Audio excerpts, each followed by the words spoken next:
And I am your com-leader, Rachel. And I'm your com-raider, Ren. And today we will be interviewing students from STI Tagisan ng Talino, national finalists from Codefest and Chef Express. So without further ado, let's go!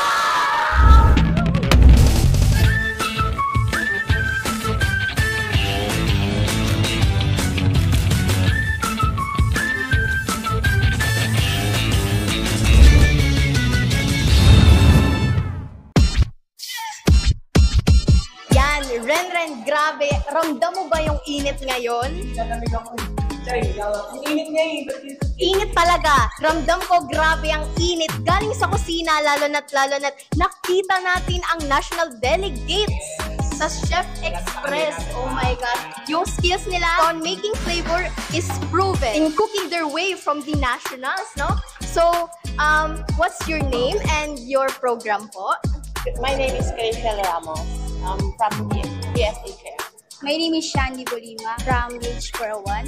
I'm John Dave Arcaicay from BH41 and BSHM. Ang una naming question is, why did you join Tagisan ng Talino, specifically Chef Express? Sumali lang kami for the experience and to improve our skills po. The story behind that po is nung matagal na po yun. So, sinabi lang po namin sa isa't isa na for experience at the same time na sasali po yung isa sa team po namin which is sa MAFBEC competition. Sabi na po namin na that is your training ground, kaya tayo sumali. After winning the cluster and the local competition, ano yung mas nagmo-motivate sa inyo para mas maging or para mas galingan pa sa mga susunod na competition na sasalihan? Siguro po di namin ini-expect from local to cluster kasi laging namin pinagdadasal na God, ano yung will mo para sa amin, ayun na yun. Yung plano mo para sa amin tatlo, sa local or cluster, tatanggapin namin. From local, di namin siniseryoso. Parang sabi nga ng judge, parang naglalaro lang kayo dyan. Ganon. Hanggang sa nanalo sa local, pumunta na din sa cluster, di namin na-expect na grabe yung panalo na yun. Isa po sa mga kwenta po dyan is yung nag-promise kami sa prop namin na dadalhin namin siya sa Jensen. Kaya yung naging motivation namin na manalo pa. Tsaka isa rin sa naging motivation namin doon is para ma-share namin yung experience from local to national. Ma-share namin yung knowledge na natutunan namin doon, pati yung mga experience. How does it feel to be a part of national finalist, no? Anong naramdaman nyo? Na-pressure ba kayo? Na-excite pa ba kayo doon? Natakot yun, no? Siguro yung saya din. At the same time yung pressure at yung kaba. Kasi you are representing the school, the branch. Iba't ibang cluster yung kakalaban mo from Luzon, Visayas, Mindanao. So grabe yung intense ba na tinatawag and yung pressure na yung akibat na yun.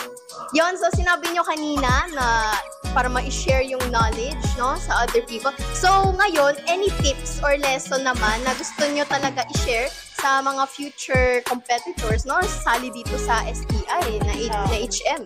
Ano ko lang, tip ko lang sa inyo, sa mga HM students, huwag kayong matakot.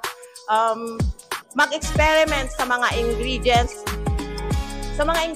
na nakikita nyo dyan sa kitchen as long as it is edible. Sige lang. Lagay lang kung lagay. Oo, ganun lang yon. Tsaka gusto ko lang sabihin na hindi lang siya about sa cooking and also sinasabi mo din yung meaning ng food and kung paano mo siya i-present. Siguro for me is yung teamwork. Communication skills, and the knowledge din. Paano ba patakbuhin yung isang ingredients na yan? Paano mo bibigyan ng uniqueness doon sa ingredients na kapag binigay sa'yo, anong gagawin natin? Ano yung mga luto na gagawin natin? For final question, are you going to compete again next year, if ever, na may chance? If ever na pwede pa, kasi ako irregular student kasi ako, if ever na pwede pa ako, go lang. Yes. Kung kami naman pong dalawa, yes, sasali pa kami to improve yung skills namin and to showcase yung talent namin. Yes po.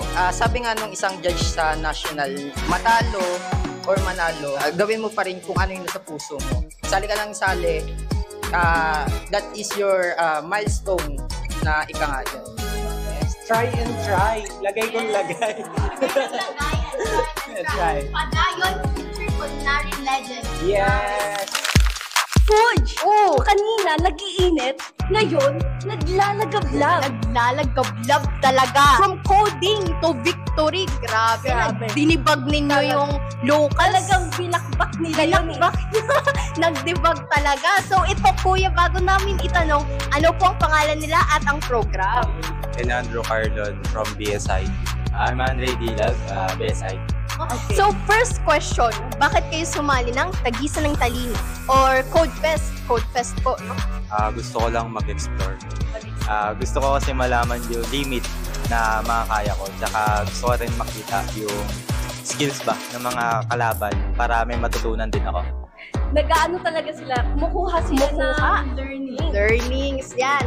Learning never stops talaga. So, ano yung motivation nyo, no? To keep pushing after na nanalo kayo sa locals at saka cluster? Motivation ko?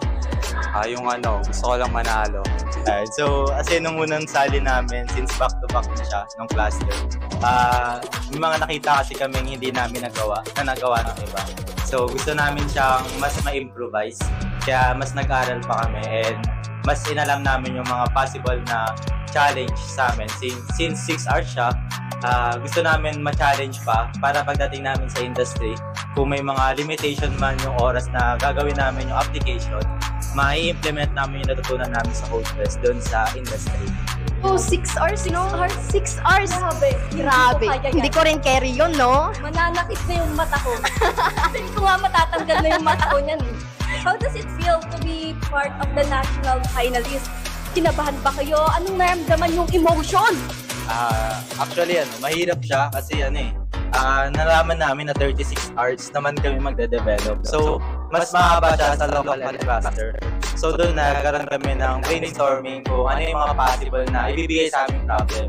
Doon pa lang, inisip na rin namin kung sino yung unang matutulog, gano'n. Kasi, iba yung pressure ng 36 hours. So, lahat kami, nag-wonder kung ano yung possible problem na iba to sa amin ng Codefest. So, doon, nag-isip kami na palawakin yung application na gagawin namin and yung possible problem na ibibigay sa amin.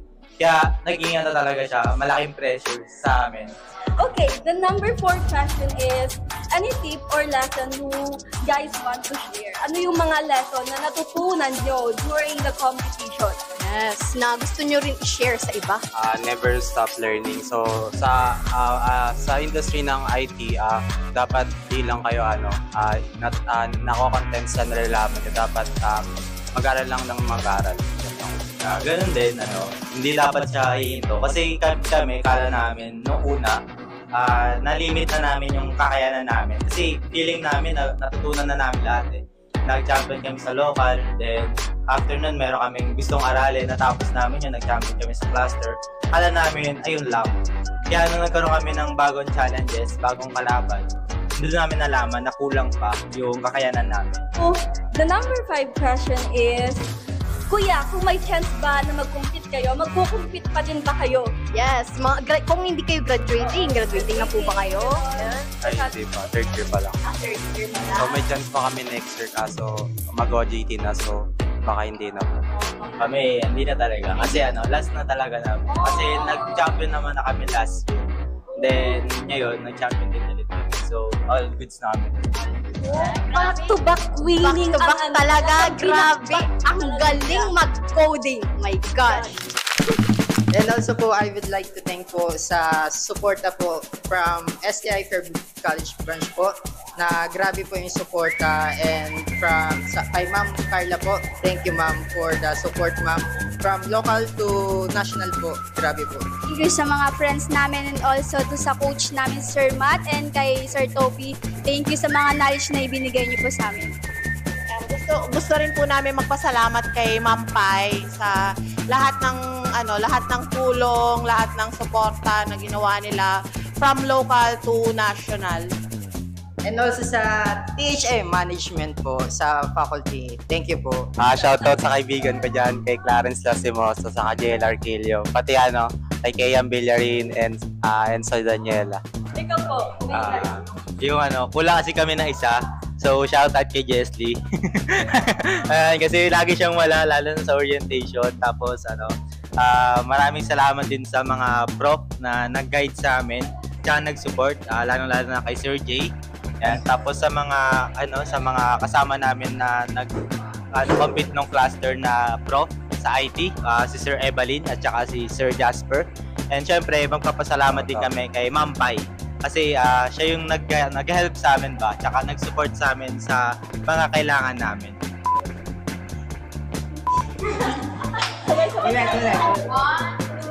Be more, be